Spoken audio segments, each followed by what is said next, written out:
সুপ্রিয় দর্শক, আজকে আপনাদেরকে নিয়ে এসেছি জুরাইন কবরস্থানে।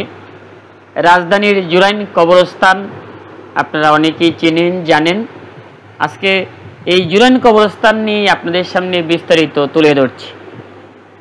রাজধানীর জুরাইন কবরস্থান ঢাকা শহরের গোড়াপত্তনের সময় থেকে ইহা পারিবারিক কবরস্থান হিসেবে প্রচলিত ছিল।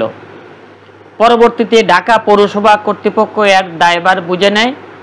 এরপর থেকে পৌরসভা কর্তৃপক্ষ ঢাকা দক্ষিণ সিটি কর্পোরেশনের কাছে এই কবরস্থান পরিচালনার দায়িত্ব হস্তান্তর করে। তাই এই কবরস্থানের প্রতিষ্ঠাকাল নির্দিষ্ট করে কেউ বলতে পারে নাই। এই কবরস্থানটি রাজধানীর পুস্তকলা বুড়িগঙ্গা সেতু থেকে প্রায় আধা কিলোমিটার উত্তর দিকে এবং জুরাইন রেলগেট থেকে পশ্চিম দিকে শ্যামপুর থানা এলাকায় অবস্থিত। এর মোট আয়তন 17.26 একর, যার মধ্যে সাধারণ কবরস্থান 12 একর আর সংরক্ষিত 5.26 একর জায়গা নিয়ে ইহা অবস্থিত।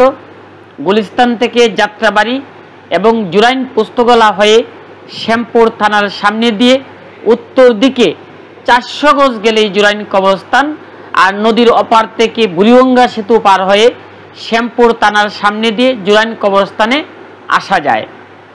এই কবরস্থানটি ঢাকা সিটি কর্পোরেশন অঞ্চল 1-এর অন্তর্ভুক্ত। কবরস্থানটি দুটি অংশে বিভক্ত। এর মধ্যে একটি স্থায়ী বা ক্রয়কৃত কবরস্থান আর অন্যটি অস্থায়ী কবরস্থান। অস্থায়ী কবরস্থানের গেট দিয়ে প্রবেশ করে হাতের বাম পাশেই অবস্থিত কবরস্থানের অফিস। সাধারণ কবরগুলো সাধারণত 1 বছর পর্যন্ত স্থায়ী হয়, পরে আবার সেখানে নতুন কবর দেওয়া হয়। উল্লেখ্য, এই কবরস্থানে শহীদ নূর হোসেন সহ দেশের অনেক বিখ্যাত ব্যক্তিবর্গের কবর রয়েছে। এখানে নিয়োজিত কর্মীগণ 2 শিফটে বিভক্ত হয়ে কাজ করে থাকে। প্রথম শিফট সকাল দুপুর থেকে 2টা পর্যন্ত এবং দ্বিতীয় শিফট 2টা থেকে রাত 10টা পর্যন্ত। এখানে বেওয়ারিশ ও আঞ্জুমান মফিদুল ইসলামের লাশ জানাজার নামাজের সহিত দাপন করা হয়। সাধারণ কবরগুলো সাধারণত 1 বছর পর্যন্ত স্থায়ী হয়, পরে আবার সেখানে নতুন কবর দেওয়া হয়। এই যে দেখতে পাচ্ছেন, এগুলো হচ্ছে শিশুদের কবর, আর এই যে বাকিগুলো বেশিরভাগ বয়স্কদের কবর। এই কবরস্থানের ভিতরে একটি মসজিদ রয়েছে, যেখানে 100 জন লোক নামাজ পড়তে পারে। মসজিদের সাথে অজুখানাও রয়েছে। এখানে জানাজা পড়ার জন্য ভিতরেও রাস্তায় 200 থেকে 300 লোক দাঁড়ানোর মতো জায়গা আছে। এখানে গড়ে প্রতিদিন প্রায় 9টি লাশ দাপন করা হয়। এখানে বেওয়ারিশ বা আঞ্জুমানে মফিদুলের লাশ দাফনের খরচ ঢাকা দক্ষিণ সিটি কর্পোরেশন কর্তৃপক্ষ বহন করে। দাফনের সময় ঢাকা দক্ষিণ সিটি কর্পোরেশনের আওতাধীন পরিচালিত কবরস্থান সমূহে সকাল 6 ঘটিকা থেকে রাত 11 ঘটিকা পর্যন্ত লাশ দাফন করা হয়। তবে বিশেষ ক্ষেত্রে ঊর্ধ্বতম কর্তৃপক্ষের অনুমোদিত সাপেক্ষে এর সময়সীমার পরেও দাফন করা যেতে পারে। এখানে একজন মৃত ব্যক্তির লাশ দাফন করার জন্য ন্যূনতম 800 টাকা থেকে সর্বোচ্চ 1800 টাকা পর্যন্ত খরচ হয়।